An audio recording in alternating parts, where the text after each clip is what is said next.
तो स्वागत है ब्रेक के बाद एक बार फिर से आपका किसका होगा राज तिलक। आज तक की बड़ी कवरेज हम आपको दिखा रहे हैं। आज दूसरे दौर की 95 सीटों पर वोटिंग हो रही है और रक्षा मंत्री निर्मला सीतारमण जी हां वोट डालने के लिए पहुंच चुकी हैं। तस्वीरें हम आपको दिखा रहे हैं। सुबह सुबह देखिए तमाम बड़े नेता घर से निकले हैं, वोट डालने के लिए लाइन में लगकर अपने मताधिकार का इस्तेमाल कर रहे हैं। ऐसे ही एक नेता हैं रक्षा मंत्री निर्मला सीतारमण, जो कि बैंगलोर दक्षिण सीट पर अपने मताधिकार का इस्तेमाल करने के लिए पहुंची हुई हैं। ये तस्वीरें आप इस समय देख रहे हैं। इसके पहले आप पी चिदंबरम को देख चुके हैं वोट डालते हुए, और जल्दी सुशील से कुमार रोहित शिंदे को एक देख चीज चुके मैं हैं। ऐड कर दूं, जहां पर वोट डालने के लिए पहुंची हुई है निर्मला सीतारमण। बीजेपी ने तेजस्वी सूर्या को मैदान में उतारा है और बीके हरिप्रसाद यहां से कांग्रेस पार्टी के उम्मीदवार हैं।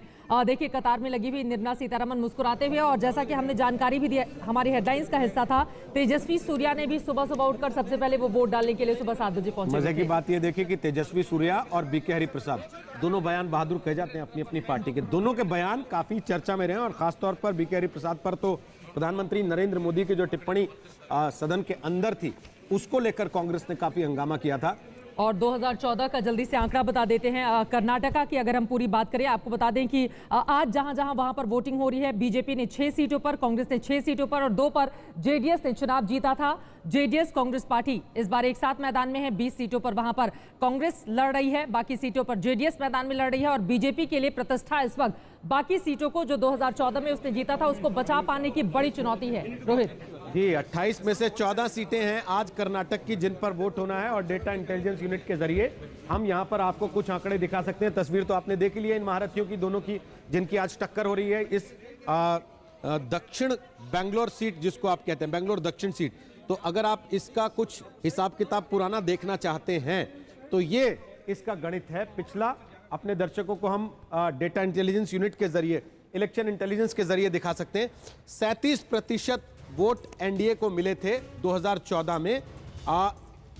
6 सीट एनडीए के खाते में गई थी, 6 यूपीए के और 2 अन्यों के खाते में इसमें गई थी। ये 2014 का नतीजा है उन 14 सीटों का जिन पर आज वोटिंग हो रही है।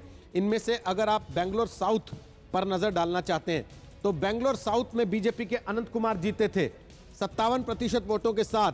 कांग्रेस ने नंदन नीलेकनी को उस वक्त चुनाव में उतारा था 2014 में, 36% वोट मिले थे। और जेडीएस ने रुत मनोरमा को उतारा था, 2% वोट मिले थे। इस बार कांग्रेस जेडीएस दोनों एक साथ मैदान में। 2009 का आंकड़ा भी आपको इस बैंगलोर दक्षिण सीट का बता देते हैं। तब भी बीजेपी के अनंत कुमार जीते थे, केबी गौड़ा कांग्रेस के दूसरे नंबर पर रहे थे और जेडीएस तीसरे नंबर पर इस सीट पर रही थी। यानी कि यह कहा जा सकता है कि यह सीट बीजेपी के स्ट्रांग होल्ड वाली सीट है। बीजेपी यहां पर मजबूत स्थिति में रही है। यह अलग बात है कि इस बार अनंत कुमार की पत्नी का नाम चर्चा में था कि उनको यहां से टिकट मिल सकती है।